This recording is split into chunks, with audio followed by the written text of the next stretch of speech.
आज इस chapter electrochemistry की आखिरी क्लास है, जिसके अंदर हम लोग last part of the chapter, मैंने आपको स्टार्टिंग में भी कहा था कि ये पूरा का पूरा चैप्टर 3 पार्ट में डिवाइडेड है। पहला पार्ट था इलेक्ट्रोकेमिकल सेल, दूसरा पार्ट था electrolytic cell, and third part है इलेक्ट्रोकेमिकल सेल का ही एप्लीकेशन, जिसको हम लोग क्या कहते हैं, कमर्शियल सेल्स कहते हैं या बैटरी। तो लिखना स्टार्ट कीजिए। The electrochemical cells are the source of electrical energy. The electrochemical cells are the source of electrical energy. The electrochemical cells are the source of electrical energy and can be used as commercial cells. The electrochemical cells are the source of electrical energy and can be used as commercial cells. Can be used as commercial cells. और कोई भी battery जो commercially आप use करना चाहते हैं उसकी कुछ कैरेक्टरिस्टिक्स होती है। तो लिखिए, these commercial cells must fulfill the following two requirements. These commercial cells must fulfill the following two requirements. पहला, it must be compact. It must be compact. सबसे पहला है कि कैसा होना चाहिए, कॉम्पैक्ट होना चाहिए, एंड पोर्टेबल होना चाहिए, और पोर्टेबल होना चाहिए। पोर्टेबल होना चाहिए, एक जगह से दूसरी जगह आप इसको आसानी से कैरी कर सकें। और दूसरा, कॉम्पैक्ट होना चाहिए, बहुत छोटा होना चाहिए साइज में। तो पहला रिक्वायरमेंट तो यही है। सेकेंड है, जो कि थोड़ा सा टेक्निकल रिक्वायरमेंट है, right. The second requirement, the drop in voltage in the cell, the drop in voltage, the drop in voltage of the cell must be steady, must be steady, must be steady and not sudden। माने जो voltage का drop होना चाहिए वो steady होना चाहिए, gradual होना चाहिए, सडन ड्रॉप नहीं होना चाहिए, एकदम तुरंत से नहीं घट जाए वैल्यू, ऐसा नहीं घटना चाहिए, एकदम ग्रेजुअल ड्रॉप होना चाहिए, स्लोली ड्रॉप करना चाहिए। तो ये दो रिक्वायरमेंट है किसी भी बैटरी का कमर्शियली वायबल होने के लिए। एक तो वो कॉम्पैक्ट हो, छोटा होना चाहिए। अब बैटरी इतना बड़ा, रिमोट का बैटरी अगर रिमोट से बड़ा हो जाए तो फिर उसको कैसे उसमें लगाइएगा, तो फिर रिमोट इतना बड़ा हो जाएगा, फिर रिमोट इतना बड़ा है तो उसको कैरी नहीं कर सकते हम लोग एक जगह से दूसरे जगह, फिर रिमोट बनाएंगे क्यों। तो बैटरी का कॉम्पैक्ट होना बहुत जरूरी है। अब घड़ी मान लीजिए आप लोग हाथ में पहनते हैं, उसका जो बैटरी वो घड़ी से ज्यादा बड़ा हो जाए, तो एक घड़ी पहने उसके पीछे एक बैटरी पहनी है, तो फिर वो दिक्कत हो जाएगा। तो कॉम्पैक्ट होना उसका बहुत जरूरी है। लिखिए, batteries has been classified into 3 types. Classification of battery लिखा जाए, classification of battery, classification of batteries.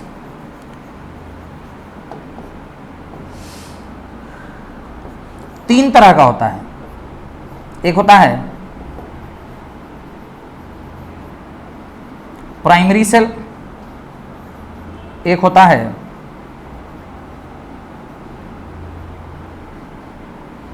Secondary cell, और तीसरा होता है फ्यूएल सेल। एक चौथा भी होता है, जानते हैं कौन सा, जो इसके आंख पे लगा हुआ है। कोई एक पिक्चर आई थी टार्जन द वंडर का, उसमें शायद वो लड़का जो है वो आंख में चश्मा पहनता है तो उसको बैटरी के नाम से बुलाता है। तो ये चौथा वाला बैटरी को छोड़कर हमारे सिलेबस में ये 3 बैटरी है। कौन कौन सा, primary cell, secondary cell and fuel cell. तो ये थर्ड वाला जो है हम लोग के सिलेबस, फोर्थ वाला हमारे सिलेबस में नहीं है। हेडिंग डालिए, प्राइमरी सेल, प्राइमरी सेल।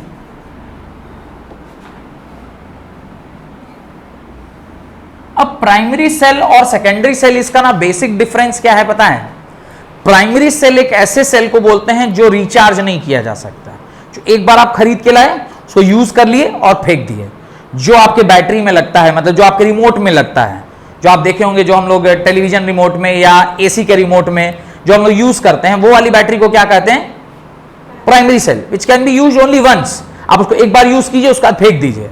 जो पेंसिल बैटरी जो 9 रुपया, 10 रुपया, 12 रुपया, 20 रुपया, जो भी उसका कीमत होगा, मैं तो 8 रुपए करके खरीदता था, ध्यान भी नहीं है कि कितने रुपए में अभी होता है। शायद कोई बता रहा था कि 20 रुपया हो गया उसका दाम, एक बैटरी का 18 या 20 रुपया तो होगा, शायद महंगाई बढ़ रही है तो हो गया होगा। मैंने जब खरीदा था बैटरी या खुद से खरीदता था, तब मुझे याद है कि वो 8 रुपए में होता था, बैटरी मिलता था, 2 बैटरी 16 रुपए में।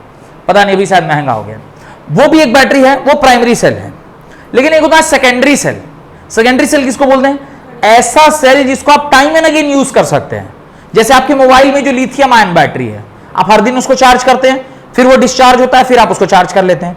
तो ऐसा बैटरी जिसको आप बार बार रिचार्ज कर सकते हैं, या फिर ऐसा बैटरी जो रिचार्जेबल होता है, उसको हम लोग क्या कहते हैं? सेकेंडरी सेल कहते हैं। जैसे आपने एक और देखा होगा, जो बैटरी हम लोग घर में यूज करते हैं या इन्वर्टर के साथ यूज होता है ना, जब लाइन कट जाता है तो वो डिस्चार्ज होता है, और जब फिर लाइन आ जाता है तो वो क्या हो जाता है? चार्जिंग होता है। तभी ना लाइन कटता है तो फिर कहते हैं अरे बैटरी डिस्चार्ज हो गया है पूरा। मान लीजिए 10-12 घंटा के लिए अगर आपका लाइन कटा रह गया, तो फिर हम लोग क्या कहते हैं कि बैटरी पूरा का पूरा डिस्चार्ज हो गया। तो डिस्चार्जिंग ऑफ बैटरी क्या है कि उसमें से पूरा एनर्जी जो आपने जो उसको चार्ज किया था, चार्ज करने के क्रम में जो रिएक्शन हुई थी, वो वापस से पूरा क्या हो गया? डिस्चार्ज हो गया। तो ये चार्जिंग और डिस्चार्जिंग यहां पर कर सकते हैं, उसको क्या कहते हैं? Secondary battery. और जहां पे चार्जिंग डिस्चार्जिंग नहीं होता उसको क्या कहते हैं? Primary battery. तो लिखिए, primary cells are the electrochemical cells which cannot be recharged. Primary cells are the electrochemical cells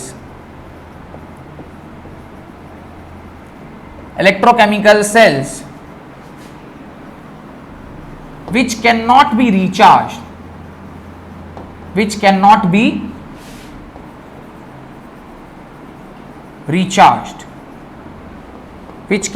recharged, ये रिचार्जेबल नहीं होता है। Full stop. आगे लिखिए, the electrochemical reaction can not be reversed. The electrochemical reaction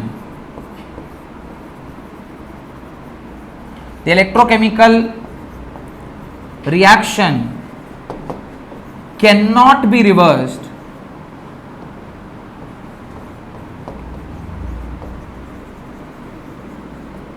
on application of electricity या on supplying electricity। यानी आप electricity अगर सप्लाई कर रहे हैं, तो उसका जो इलेक्ट्रोकेमिकल सेल है, जो इलेक्ट्रोकेमिकल रिएक्शन है, वो रिवर्स नहीं होगा। इलेक्ट्रोकेमिकल रिएक्शन को आप रिवर्स नहीं कर सकते। And last point, these cells यानी primary cells are one time use and throw cells। use and throw, one time use and throw cells। One time use and throw है, एक बार use कीजिए और उसके बाद क्या कर दीजिए? फेंक दीजिए। because it becomes dead after using for some time, because it becomes dead after using for some time।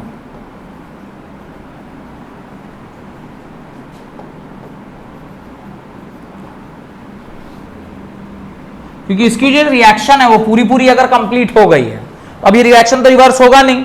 तो एक बार अगर आपने इसका पूरा सेल का रिएक्शन जो था वो कंप्लीट हो गया, तो फिर ये फर्दर यूज में नहीं आ सकता है। तो ये 3 बातें हैं प्राइमरी सेल्स के बारे में।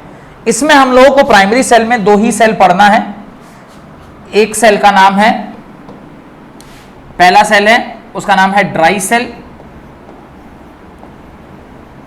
और दूसरा सेल है उसको बोलते हैं मर्क्यूरी सेल। ये 2 सेल हमारे सिलेबस में है। ड्राई सेल मतलब जो सेल हम लोग यूज करते हैं ना अपने डे टू डे लाइफ में, जो भी मैंने बताया, जो रिमोट में यूज होता है, और मर्क्यूरी सेल जो हम लोग वॉचेस में यूज करते हैं, घड़ी में अब कल तो वॉच भी स्मार्ट हो गया है, और जो पुरानी घड़ियां होती थी उसमें यूज करते थे, वॉचेस में या हियरिंग एड में। हियरिंग एड जो होता है, सुने होंगे, देखे होंगे, ओल्ड पीपल कान में एक आला लगा के लगते हैं, तो वो हियरिंग एड है। एक बार की बात है, हमारे गांव में एक ऐसे बुजुर्ग आदमी थे, बुजुर्ग आदमी था, उनका आला समटाइम्स लगा रहता है और समटाइम गिर जाता था। तो अब हम लोग देख लिए, दिख जाएगा ना आपका, ऐसे कान का अगर मशीन नीचे गिरा हुआ है तो दिख जाता है, तो कान का मशीन उनका गिर गया था। कह रहे और चाचा सब ठीक? तो बोले हाँ हाँ वो सब ठीक है, ऐसा करके सब बोल रहे हैं। और घर में ठीक है सब लोग, खाना खाए? अचानक से बीच में क्या हुआ, ध्यान नहीं गया, वो कान में अचानक से बीच में ठेपी लगा ली है। ले खाना खा, अरे इतना चिल्लाता क्या है? तो पहले तुमका आला गिरा था, आला गिरा हुआ तो उनको सुनाई नहीं दे रहा था, अचानक से आला कान में घुसा लिया, इतना चिल्लाता क्या है रे? चिल्ला के बोल रहा है। तो ये हेयरिंग एड, अच्छा इसका वोल्टेज कितना होना चाहिए? ये हेयरिंग एड का वोल्टेज ये लगभग 1 वोल्ट से लेकर और मैक्सिमम 1.5 वोल्ट होना चाहिए। इससे ज्यादा का वोल्टेज हुआ तो जो करंट पैदा होगा वो हमारे लिए, तो कान है ना बहुत सेंसिटिव चीज है, बहुत ज्यादा करंट नहीं होना चाहिए, तो करंट का वैल्यू बहुत छोटा होना चाहिए। करंट का वैल्यू कब छोटा होगा? आप फॉर्मूला जानते हैं ना, V इज इक्वल टू क्या होता है? IR, यानी V is equal to what? R, that is equal to I। ये कब छोटा होगा? जब या तो V छोटा हो जाए या फिर R, दोनों ही केस में। तो हम लोग ये इंश्योर करते हैं कि उसका वोल्टेज कम हो और रेजिस्टेंस ज्यादा हो, जिसकी वजह से करंट का वैल्यू जो है हमेशा क्या रहे? कम रहे। और करंट का वैल्यू कम रहेगा तो आपको शॉक नहीं लगेगा। नहीं तो आप कोई इलेक्ट्रिकल डिवाइस हाथ में मान लीजिए घड़ी पहने हुआ, बीच बीच में करंट का झटका दे रहा है, क्या होगा? वैसे आदमी, इंसान, हम लोग 12 वोल्ट तक का झटका बहुत आसानी से क्या कर सकते हैं? झेल सकते हैं। कितना वोल्ट का? 12 वोल्ट तक का झटका हम लोग झेल सकते हैं, इतना ही कोई दिक्कत नहीं है। लेकिन जो हम लोग का AC होता है वो कितने वोल्ट पर होता है? 220 वोल्ट पर, इसलिए वो हम लोग के बर्दाश्त के बाहर है। 350 का, जब तुम 220 ही नहीं झेल पा रहे तो 350 तो ऑब्वियसली ज्यादा है। गाना नहीं सुने हो? लग गए 440 वोल्ट छूने से तेरे, तेरी वाला नहीं सुने आप लोग? गाना है ना एक तो गाना, तुम गाना भी नहीं सुने हो? तो उसी को तो ये छू रहा है, लग गए 440 वोल्ट छूने से तेरे। हेडिंग, अच्छा हर सेल में हम लोग को क्या करना है, ध्यान से देखिए। For every cell we need to know these few things. देखिए क्या क्या जानना है, एग्जाम के लिए बता रहा हूं। एनोड कौन है? कैथोड कौन है? इलेक्ट्रोलाइट क्या है? एट एनोड कौन सी रिएक्शन हुई है? एट कैथोड कौन सी रिएक्शन हुई है? यहां पर तो इसका जो भी सेल के बारे में आप बात कर रहे हैं उसका डायग्राम तो होना ही चाहिए, और लास्ट में उस सेल का यूजेज। अगर इतना आप हर एक सेल के बारे में लिख लेते हैं तो कोई चांस नहीं है कि आपका टीचर वो नंबर काट ले। बस इतना पता होना चाहिए। एनोड कौन है, कैथोड कौन है, इलेक्ट्रोलाइट क्या है, एनोड पर क्या रिएक्शन हो रही, कैथोड पर क्या रिएक्शन, उसका यूजेस और उसका डायग्राम। ये 6 चीजें और इसका डायग्राम अगर आपका क्लियर है तो आपका कोई नंबर नहीं कटेगा। डन। तो हर एक सेल में हम लोग 4 सेल पढ़ने वाले हैं। Dry cell, mercury cell, nickel cadmium cell and lead storage battery. ये 4 सेल आज पढ़ेंगे। इस चारों में बस यही 6 ही हेडिंग हम लोग को जानना है। पहला हेडिंग डालिए ड्राई सेल, पहला हेडिंग डालिए ड्राई सेल, पहला हेडिंग डालिए ड्राई सेल। ज्यादा अच्छा होता ना कि अगर ड्राई सेल का फोटो हम पहले से निकाल के रखते, नहीं, ड्राई सेल का फोटो निकाल लेते। तो ये हमारा ड्राई सेल है, जो ड्राई सेल हम लोग डे टू डे लाइफ में यूज करते हैं। इसी सेल को हम लोग लैक्लांचे सेल भी कहते हैं, LECLANCHE। इसी सेल का एक दूसरा नाम क्या है? लैक्लांचे सेल।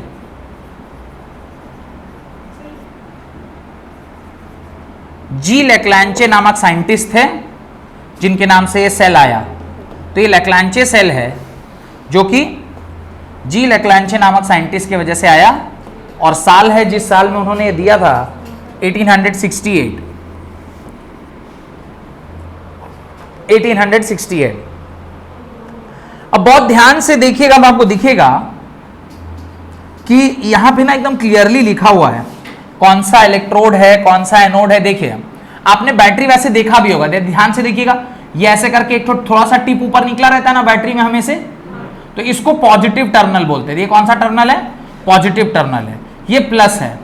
और जो इसके एग्जैक्टली अपोजिट होता है वहां पर पीछे क्या होता है, देखिए थोड़ा गड्ढा टाइप का बना रहता है, वो नेगेटिव होता है।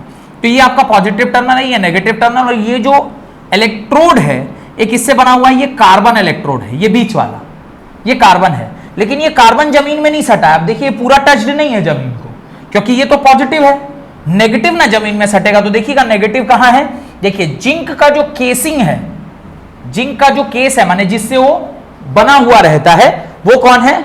एनोड है। तो आपको ड्राई सेल में याद रखना है कार्बन इलेक्ट्रोड क्या है? कैथोड है।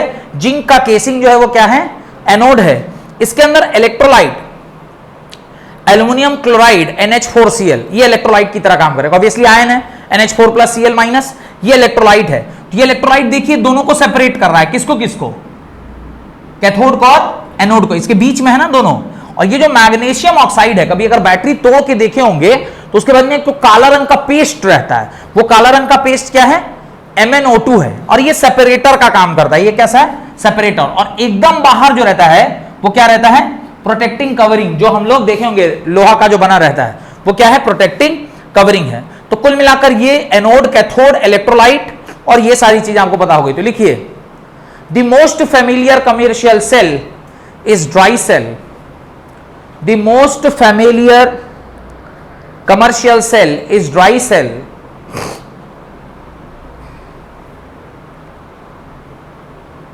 Full stop. It consists of cylindrical vessel made up of zinc. It consists of cylindrical vessel made up of zinc, which acts as anode, which acts as anode. The carbon rod in the central part of the cell, the carbon rod in the central part of the cell act as anode, act as anode. NH4Cl, the central part of the cell act as cathode, and paste of NH4Cl, paste of NH4Cl act as electrolyte, act as electrolyte। तो मैंने आपसे कहा था anode कौन, cathode कौन और electrolyte कौन, ये आपको क्या होना चाहिए? पता होना चाहिए।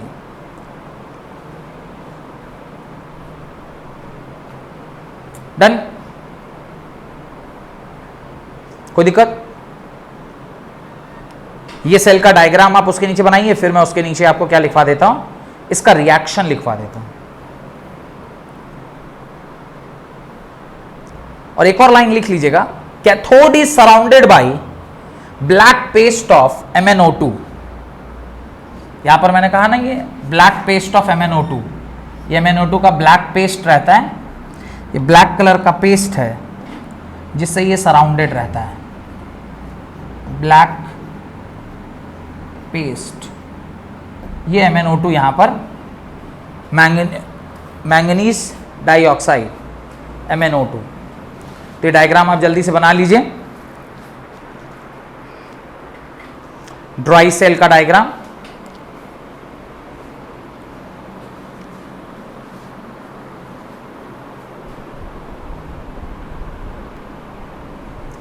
तो होप कि आपने ये डायग्राम बना लिया होगा। आगे बढ़ते हैं, बढ़े आगे। अब देखिए दो रिएक्शंस हम लोग को लिखनी है कि एक एनोड पर क्या हो रहा है और दूसरा कैथोड पर क्या हो रहा है। तो लिखिए एट एनोड जो रिएक्शन हो रही है, right, zinc solid Zn solid is getting converted to Zn2 plus solid plus 2 electrons. ये रिएक्शन किस पर हो रही है? एनोड पर। और कैथोड पर जो रिएक्शन है वो रिएक्शन है twice of NH4 plus, twice of NH4 plus plus twice of MnO2 plus 2 times electron gives Mn2O3 solid plus twice of ammonia, twice of ammonia and water, twice of ammonia and water, H2O liquid, H2O liquid। अगर anode की बात कर रहे हैं तो यहां पर क्या हो रहा होगा? ऑक्सीडेशन हो रहा होगा। आप देख भी रहे नंबर बढ़ रहा है। और यहां पर कौन सी रिएक्शन हो रही होगी? रिडक्शन रिएक्शन हो रही होगी। और जो इसका आखिरी पार्ट है उसमें क्या पढ़ना होता है? उसमें बस ये पढ़ना होता है कि क्या चाहिए अपने को? इसके यूजेस चाहिए। इसके यूजेस क्या हैं? तो मैंने जैसा कि आपको बताया कि ये कहाँ कहाँ यूज होता है। It is used in remote of devices like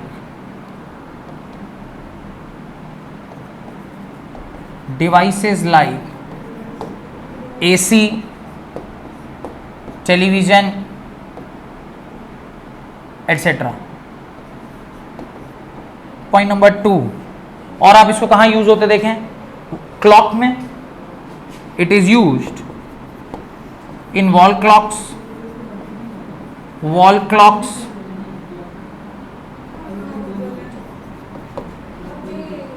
वॉकमैन्स। आप लोग वॉकमैन जानते हैं क्या है?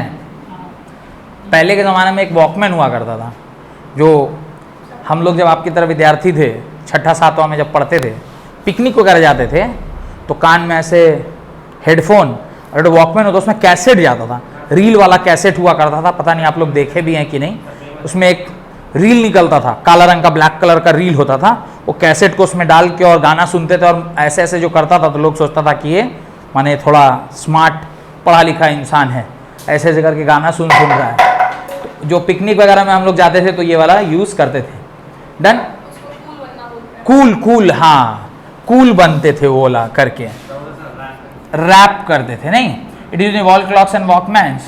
और the voltage is of the range 1.1 volt to 1.5 volt. इसी रेंज में इसका क्या रहता है? वोल्टेज रहता है, 1.1 वोल्ट से लेकर 1.5 वोल्ट। इतनी जानकारी आपके लिए मोर देन सफिशियंट है for the first cell. Done. बढ़े आगे, हेडिंग डालिए। तो दूसरा सेल क्या था? Mercury cell. हेडिंग डालिए, मर्क्यूरी सेल। हेडिंग डालिए, मर्क्यूरी सेल। हेडिंग डालिए, मर्क्यूरी सेल। तो ये आपका मर्क्यूरी सेल है। अब यहां पर आप देख पा रहे होंगे कि मर्क्यूरी सेल ऑलरेडी यहां पे बना हुआ है। ये सेल कैन है, जिस कैन में सेल रहता है। इसमें नीचे वाला लेयर जो है वो कैथोड है, ऊपर वाला लेयर जो है वो एनोड है। ऊपर से एक एनोड कैप है, और इस दोनों के बीच में एक गैस्केट है, जिसके अंदर आपका इलेक्ट्रोलाइट है, जो दोनों के बीच में क्या है? लेयर्ड फॉर्म में एग्जिस्ट करता है। तो ये आप डायग्राम बनाइए। मैं एनोड कैथोड का नाम लिखवा देता हूं।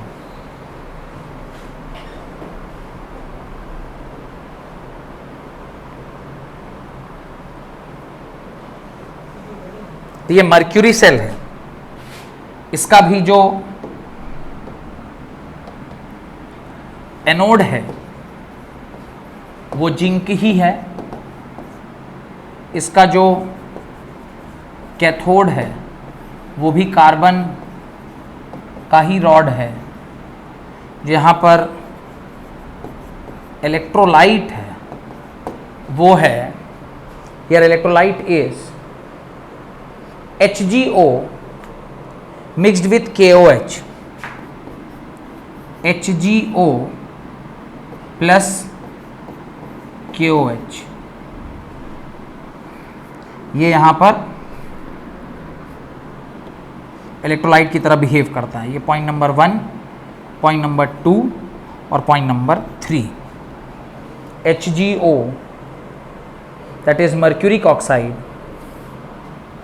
HgO mercuric oxide, HgO mercuric oxide,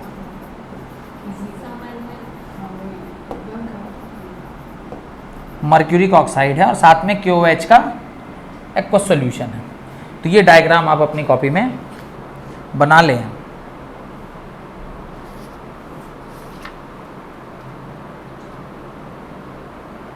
यहां से जो हमें वोल्टेज मिलता है वो कितना मिलता है, 1.35 वोल्ट का हमें इस सेल से वोल्टेज मिलता है। तो ये भी एक इंपॉर्टेंट इंफॉर्मेशन है। 1.35 वोल्ट का वोल्टेज है, 2 सेल रिएक्शन लिखना है और उसके बाद 2 सेल रिएक्शन और फिर इसका यूजेस और ये वाला सेल भी समाप्त हो जाएगा। तो ध्यान रखना है, जिंक है, कार्बन रॉड है, HgO एंड KOH है। हाँ, ये 2 लेयर है, ऊपर और नीचे 2 लेयर्स में रहता है। ये क्रॉस सेक्शन है, माने जैसे ना पिज्जा की तरह इसको काट दिया है बीच में से, क्रॉस सेक्शन। ये जो ऊपर वाला है ये लेयर उसको ना दिखा रहा है, ये ऊपर वाला लेयर है, टॉप वाला लेयर। ये थोड़ा ज्यादा पीछे चला गया, ये ऐसा है, ये ऐसा है, ये ऐसा है, ये ऐसा है। ये मैंने क्रॉस सेक्शन आया है पूरा, ये ऐसा क्रॉस सेक्शन बनाया है। ये थोड़ा सा यहाँ टेढ़ा कर दिया, इससे थोड़ा सा डाउट क्रिएट हो रहा है। अंदर का मटेरियल है जो कि जिंक से बना हुआ है। डन।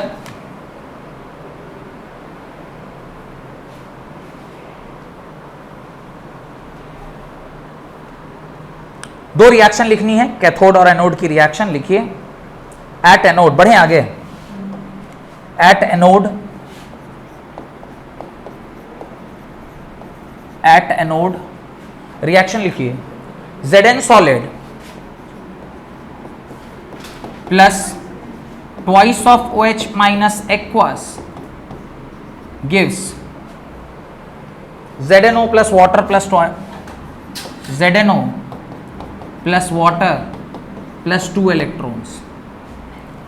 और at कैथोड जो रिएक्शन हो रही है वो है HgO plus water, HgO plus water liquid plus 2 electron gives Hg solid plus twice of OH minus. ये एनोड है, यानी यहां पर क्या हो रहा होगा, ऑक्सीडेशन हो रहा होगा। और ये कैथोड है तो यहां पर क्या हो रहा होगा, रिडक्शन हो रहा होगा। और यूजेस ऑलरेडी मैं पहले ही लिखवा चुका हूं कि इसका यूजेस क्या है, मैंने बताया। It is used in wrist watches,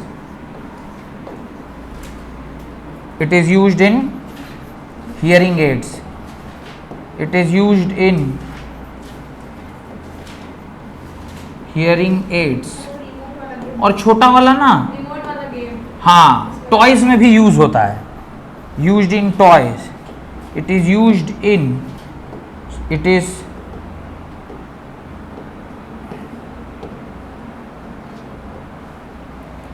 अरे यार ये मक्खी, मैं कह रहा यार क्यों नहीं काम कर रहा है, बताइए, मक्खी घूम रही है उसके ऊपर। It is used in small toys. बड़े में तो वो वाला लग जाता है, कौन सा वाला जो हमने इससे पहले पढ़ा था, ट्राई सेल। छोटा छोटा जो रहता है खिलौना सब देखे होंगे, तो यो आता था, बॉल ऐसे फेंकिएगा तो चमकता था, उसके अंदर वो रहता है। डन। तो आज की क्लास में हम लोग ये दो सेल पढ़ रहे हैं, एक ड्राई सेल और दूसरा मर्क्यूरी सेल। अगली क्लास में सेकेंडरी स्टोरेज डिवाइस, जिसको सेकेंडरी स्टोरेज सेल भी बोलते हैं, और फ्यूल सेल पढ़ेंगे। बहुत बहुत धन्यवाद आज की क्लास अटेंड करने के लिए।